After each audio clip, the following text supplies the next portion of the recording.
Hey, what's up, you guys? So I'm filming on the floor today. I kind of wanted to try something a little different than just filming in my chair, so that's what we're dealing with today. As you could probably tell by the title of this video, it's a little bit crazy, a little bit out there, and yeah, I've had a pretty strange life, we'll just say that. No, the title is not clickbait. I was actually involved in a hotel fire, and it was terrifying. So let's just get right into what exactly happened. When I was younger, around like 10, 11 years old, my mom, brother, and I used to go to San Jose quite often, San Jose, California. If you guys don't know, it's kind of like this huge like tech capital. It's where a lot of like really big technology based companies are like got started.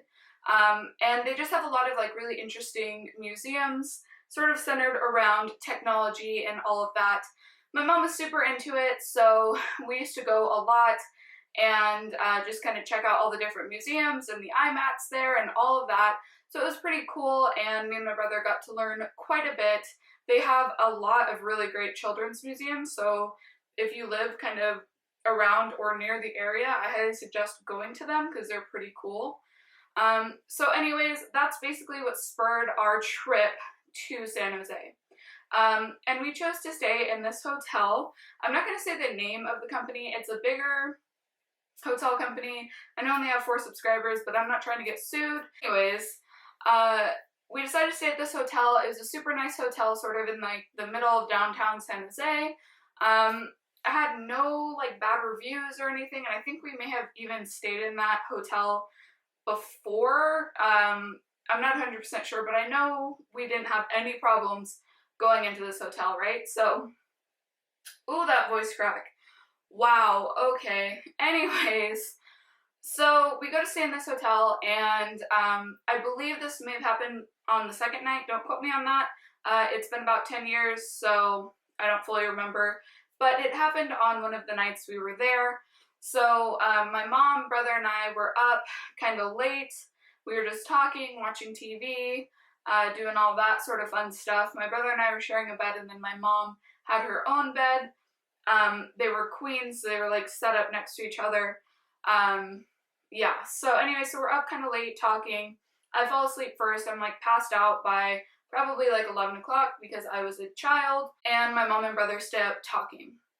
So I don't even think that they went to sleep before this happened. I'm not 100% sure because I was like passed out.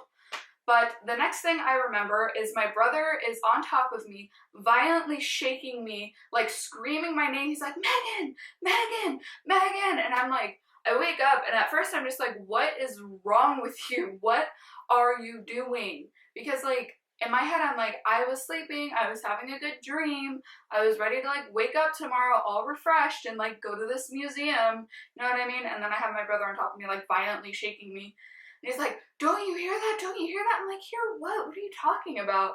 Because you know when you wake up, like your senses aren't all working, especially if you're woken up from a sleep, like in the middle of sleeping, your brain's like not all there yet.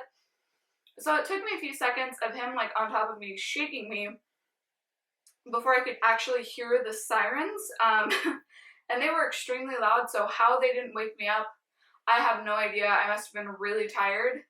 But yeah, so he like gets off of me because I hear them now, and I'm like freaking out. I'm like, what's going on? What's going on? And like nobody knows what's actually happening. So we all get out of bed real quickly, and my mom like goes and looks out into the hallway, and there's nobody there. Like nobody from the hotel is, you know, directing us or telling us it's okay, it's just the alarms, it's just a drill, whatever. There's nothing. And so there's a few other people along the hallway like looking outside the doors like, what is happening? You know what I mean? We were all really confused. And I should mention we were on like the 5th or 6th floor of this hotel. So we're all looking outside, and one lady in the room was like, I think it's fine because, you know, I'm sure if something bad is happening, they would come up and get us, so I think we're going to be okay. Maybe let's just stay in the rooms. And we were just kind of like, okay, maybe, I don't know. So we kind of go back in our room for a little bit because we're like, maybe it is just a drill, or the sirens are messed up, or whatever, right? So we're sitting in our room and the sirens are still like going off like crazy, and we're like, okay, something is wrong here.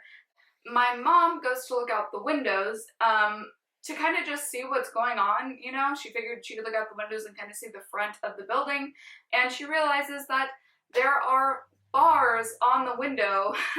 Yeah, like actual steel bars that you can't get out of.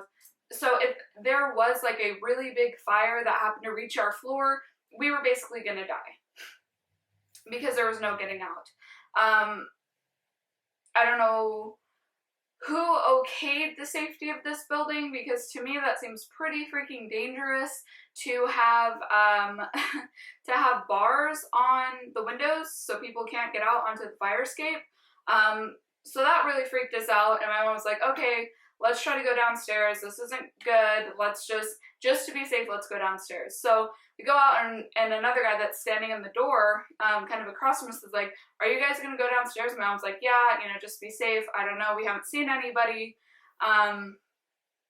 We don't know what's going on, so let's just go downstairs, figure it all out, just to be 100% safe. So we all make our way downstairs, and we're in the lobby, and finally there are people from the hotel directing us in the lobby. So excuse you, you couldn't come up on the floors and be like, hey guys, it's not a drill, there's a fire. You know what I'm saying? Like, they were just like, they'll figure it out. Cool, thanks. So they direct us outside. They're like, okay, it's not a huge deal, but you know, just to go outside, just to be safe. Fire department's on their way. We think the fire started in the kitchen. Just to be safe, we're just gonna send all our guests outside. So we're like, cool, great, thanks. So we all are sitting outside. We're probably a sight because it was like 2 in the morning, I think, when this happened. And so everybody in the hotel is like in their pajamas. So we're all outside on this like street corner in San Jose, and it's not like cold, but it's probably like 65, 70 degrees. And I was in like my pajamas, so like they were kind of like made out of thin like jersey type material, and so I'm like freezing. So that was fun. And we're standing out there for like 20 or 30 minutes, like everybody's confused. We're all like, what is happening? Because if you looked at the building, there was no like visible fire, like you couldn't see any smoke. It didn't smell like smoke. There was no flames. So there was no flames, no visible flames. So we were like, okay, what's happening? And eventually, I want to say, I don't remember how my mom got this information. I think they may have like called the adults over and been like, hey, some boxes got caught on fire in the kitchen somehow. I have no idea how that happens, but apparently they caught some boxes on fire in the kitchen at 2 in the morning, and it set the alarms off. The thing that's really terrifying about this story is, while I obviously wasn't in any like immediate danger, because it was a kitchen fire, the scary thing is that there was nobody directing us at all where to go, what to do. Nobody from the hotel came up to our floor and said, you know, you guys need to come with us. Nothing like that. And for another, there was bars on the window, which in the event that the fire did get bigger and did spread, you know, up a few floors, we wouldn't have been able to get out of our window and to safety, so we could have died. Yeah, it was a pretty overall crazy night. We never stayed there again. Probably never will because of the way they handled that. And it was just an overall just like insane experience. So that's my story of how I got caught up in a hotel fire. It was pretty terrifying, honestly, at the time. I hope you guys enjoyed this video. I hope you guys will give it a like down below. As always, you can follow me on all my social medias. The link will be in the description down below. And if you would like to, please subscribe if you're not already. And I will see you guys next time. Bye!